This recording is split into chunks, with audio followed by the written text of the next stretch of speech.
So let us go through the various antiarrhythmic drugs. So the first drug is quinine sulfate.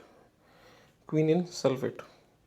So the mechanism of action, it blocks the sodium channels, it decreases the automaticity, conduction velocity, and decreases the repolarization.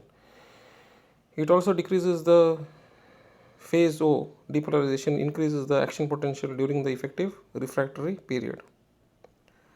So adverse effects of quinidine are, it can produce the diarrhea, thrombocytopenia, synchronism, and other skin rashes. So these are the non-cardiac effects of quinidine. Then the cardiac effects are QT interval prolongation, then hypotension, tachycardia. So uses of quinidine are to maintain the rhythm in patients with atrial flutter or atrial fibrillation, to prevent the recurrence of ventricular tachycardia. So the next drug is procainamide. So procainamide is also it is a anesthetic, local anesthetic. So quinidine is also an antimalarial drug. Okay, quinidine is an antimalarial drug. Procaine is a local anesthetic, but it also has the similar effects to quinidine, and therefore it is used in the treatment of arrhythmias. So the adverse effects of procainamide are, it produces nausea, vomiting, hypersensitivity reactions, and higher doses can cause hypotension, flushing, heart block. Okay, uses are local anesthetic, ventricular tachycardia, okay, and also in Wolff Parkinson syndrome.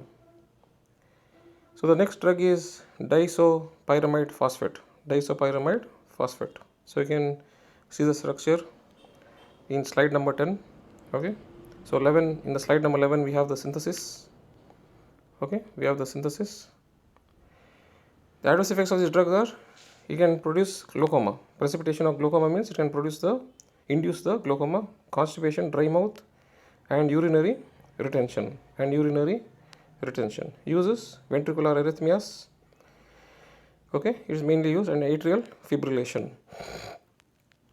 So the next drug is phenytoin sodium. So phenytoin sodium is also used as an anticonvulsant drug. So it is also having antiarrhythmic effect.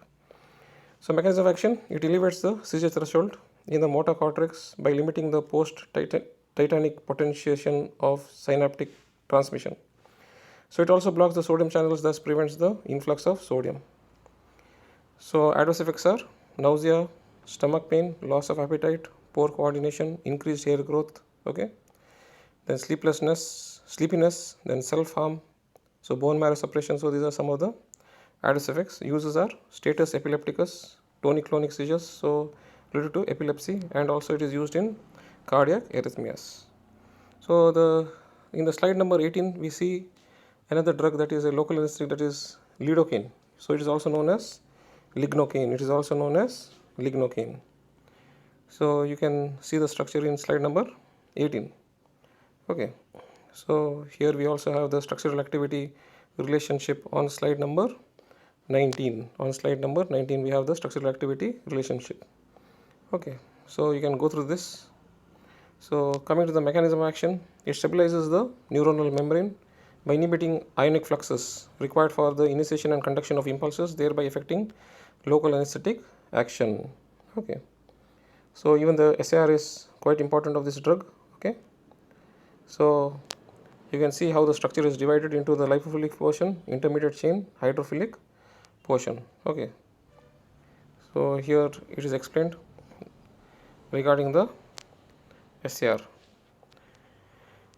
So adverse effects, uses are, it is used in ventricular arrhythmias, local anesthetic. Okay, so next is tokainide.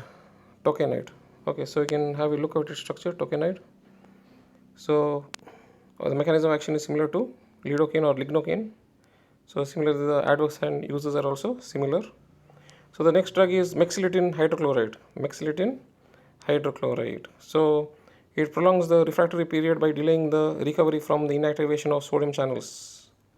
So it acts on the phase O of cardiac potential. Okay, so adverse effects are abdominal pain, chest discomfort, drowsiness, headache, nausea. Uses are ventricular tachycardia, okay, and also in the treatment of muscle stiffness. So in the slide 31 we have lorcainide hydrochloride, okay. So it affects the polarization repolarization phase of the action potential, or it interferes with the refractiveness or impulse conduction membrane responsiveness within the cardiac fibers. So adverse effects are hypotension and heart block. So large doses causes salivation, tremor and vomiting, okay. So it is used in various arrhythmias, so to restore the normal heart rhythm and conduction in patients with premature ventricular contractions, then in ventricular tachycardia. Then amiodarone.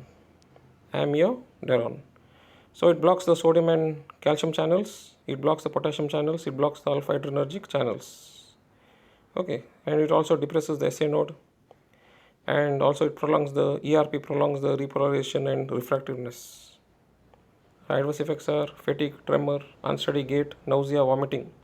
So uses in ventricular tachycardia, ventricular fibrillation. So it is life threatening in heart rhythm disorders, okay. So the last drug is sotalol. So it is a beta blocker similar to propranolol, okay. It is a beta blocker, atenolol, so it is similar to that sotalol. So it is a beta blocker, so it blocks the potassium channels and it prolongs the action potential duration. So adverse effects are bradycardia, ventricular fibrillation, okay. So uses are, it is used in ventricular arrhythmias, supraventricular arrhythmias, okay. So it is used in as an antiarrhythmic drug.